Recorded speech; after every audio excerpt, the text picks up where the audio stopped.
Murray, one small thing. Yeah. When you bring me out, can you introduce me as Joker?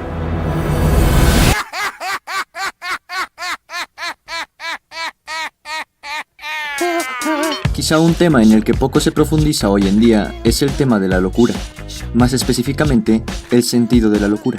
Perspectivas de las ciencias que estudian a la mente como la psicología, el psicoanálisis o la psiquiatría podrían darnos una para nada breve explicación del tópico, pero la pregunta quedaría en el aire.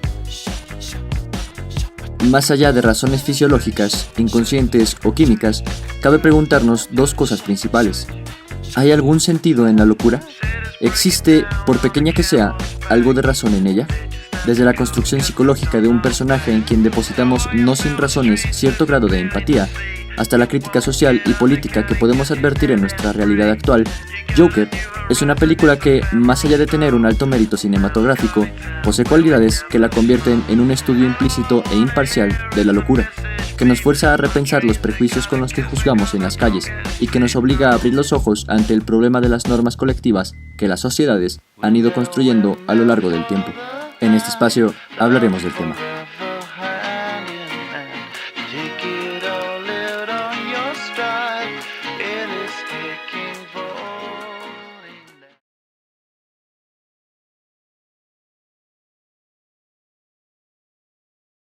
Quizá podríamos comenzar con la definición de la palabra locura, para al menos tener un punto a partir del cual poder realizar una primera indagación en el tema. La Real Academia de la Lengua Española define a la locura con estos 4 sentidos: privación del juicio o del uso de la razón, despropósito o gran desacierto, acción que, por su carácter anómalo, causa sorpresa, y exaltación del ánimo o de los ánimos producida por algún afecto u otro incentivo. La palabra, en las dos primeras definiciones, trae a colación, una explícita y la otra implícitamente, el término de la razón, mientras que la tercera y la cuarta son independientes entre sí. Todas, sin embargo, poseen algo en común. Se da por hecho que la locura no es natural. Es decir, se asume que es la consecuencia de la falta de la razón, que es natural en el humano, y un gran desacierto, de acuerdo a las normas convencionales. Es una acción anómala y es causada por algún padecimiento. Si todas comparten el hecho implícito de que la locura no es natural, o sea, que no es algo que está dado comúnmente en la naturaleza, quizá la pregunta sea entonces, ¿qué es lo natural? Pero hablar de ello sería abrir demasiado el campo al que pretendemos llegar. Basta decir que, al menos desde un cierto momento en la cultura occidental, se ha buscado y estudiado a la naturaleza humana, basando dicho estudio en la vida en sociedad. He ahí la cuestión.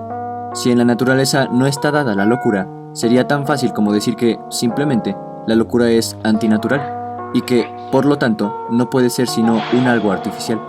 Algo, si se lo quiere ver así, creado. ¿Creado por quién? ¿En dónde? ¿Cuándo? ¿Cómo? Todas estas preguntas son cuestiones que Michel Foucault se encarga de estudiar en su texto Historia de la locura en la época clásica. Si bien la cinta dirigida y escrita por Todd Phillips y estelarizada por Joaquin Phoenix no es en rigor un estudio histórico de la locura, sí trae consigo misma una serie de atisbos que ponen el tema sobre la mesa de diálogo, comenzando nada más y nada menos que con el contexto.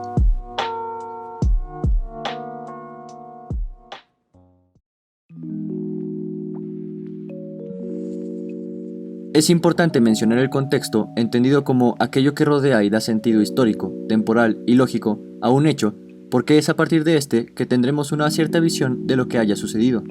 No podríamos entender el impacto de un movimiento hippie sin saber las condiciones sociales y políticas de los años 60, como tampoco podríamos entender, de manera plena, un pensamiento que buscaba una revolución obrera sin saber las condiciones que padecían aquellos que formaban el sector obrero de las fábricas en la época de Karl Marx. Una idea común es que cualquier obra, si es buena, podrá hablar por sí misma sin importar el contexto en el que sea leída, y es una posición de pensamiento bien fundamentada y bien aceptada. Las obras que han pasado a la posteridad han logrado hacerlo precisamente por eso, porque pueden hablarle con la misma fuerza a alguien del siglo XVII que a alguien del siglo XXI. Sin embargo, no podemos desechar el contexto de una vez y para siempre. Claro, la obra bien escrita hablará por sí misma, pero jamás podrá deslindarse del tiempo y los hechos que ayudaron y propiciaron su creación. Quizás sea arriesgado llevar estas ideas a algún concepto o algún hecho histórico, pero lo cierto es que los ideales perduran en el tiempo gracias a esto. Y es que cualquier idea surge de la conjugación de muchos sucesos que propiciaron que ella germinara en la mente de su primer pensador. Es así que, por ejemplo, según el texto del filósofo francés Michel Foucault, la locura comienza a verse a través de una lente negativa ya desde el siglo XV, con una fusión progresiva que se da entre aquellos que eran considerados locos y aquellos que padecían la enfermedad de la lepra. El contacto de los unos con los otros en las llamadas stultifera navis habrían de traer consecuencias que, si bien cambiarían gran parte de los paradigmas sociales, pasaron inadvertidos a los ojos de la mayor parte de las personas. La locura parece ser una cuestión que se desdibuja poco a poco en los estigmas generales y va adquiriendo su peligrosidad según los tiempos en los que sea designada de tal manera, resultando que, en el pensamiento colectivo, la imagen del loco adquiere una carga completamente negativa de la que no se puede confiar ya.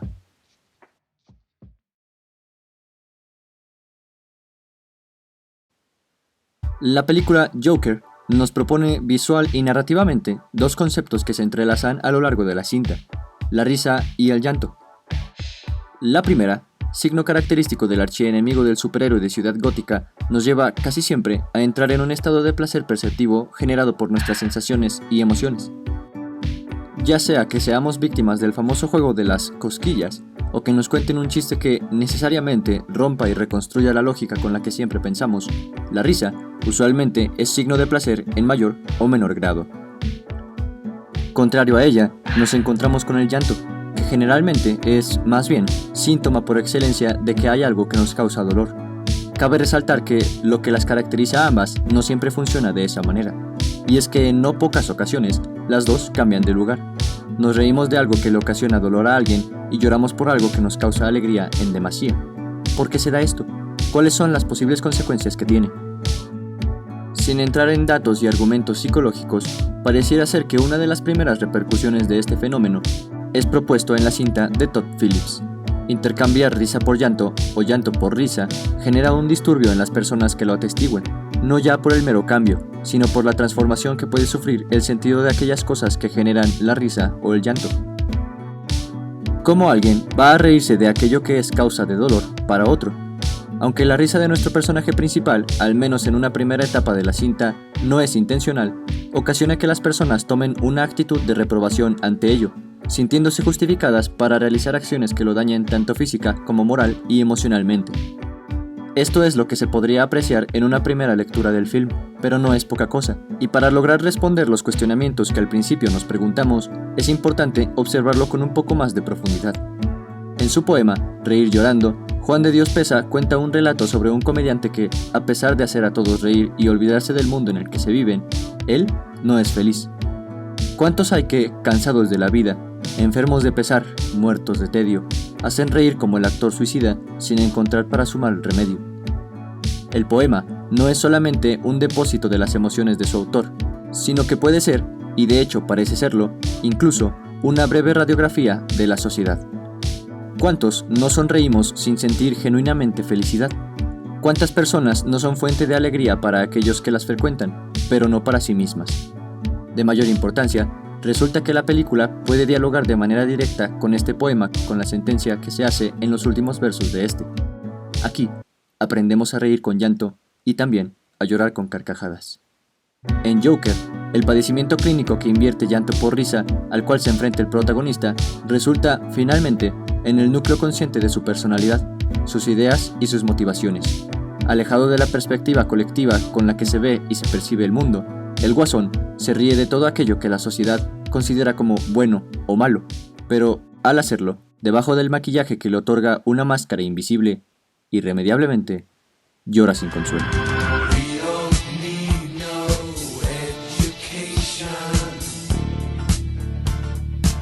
Nuestra naturaleza y el contexto se entrelazan para establecer una serie de lineamientos que debemos seguir por el simple y sencillo hecho de pertenecer a una sociedad.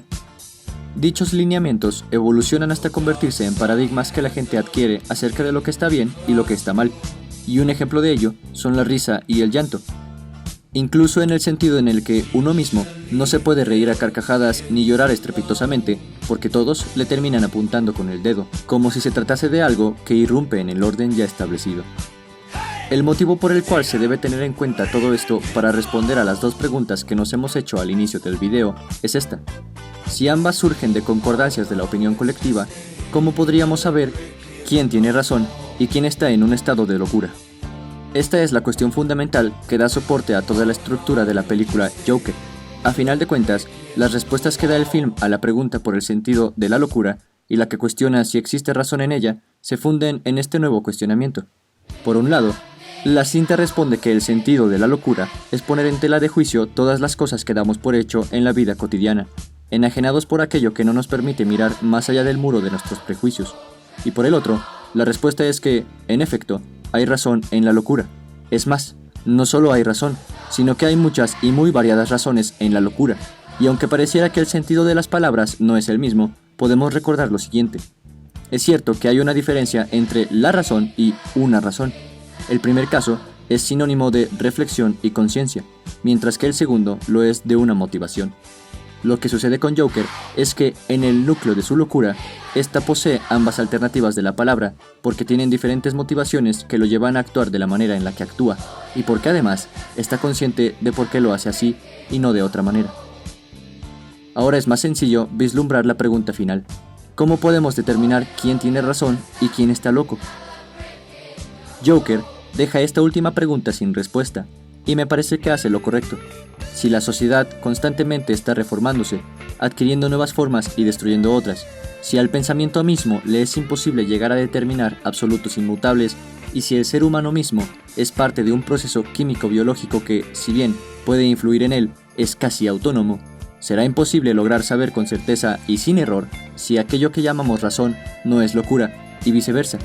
Si aquellos a los que les colocamos la etiqueta de locos no están, en realidad, más cuerdos que nosotros. La única alternativa restante es llegar a decir que todos, sin excepción, aprendemos a reír llorando y a llorar con carcajadas.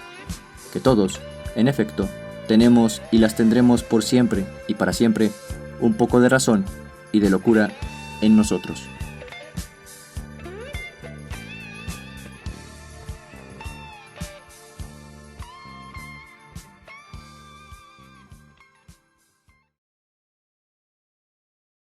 Hola, soy Mantra. Gracias por haber visto este video. Si te gustó, te invito a que cheques otros videoensayos y a que te suscribas para no perderte de contenido próximo. Buena vibra. Nos vemos en el espacio.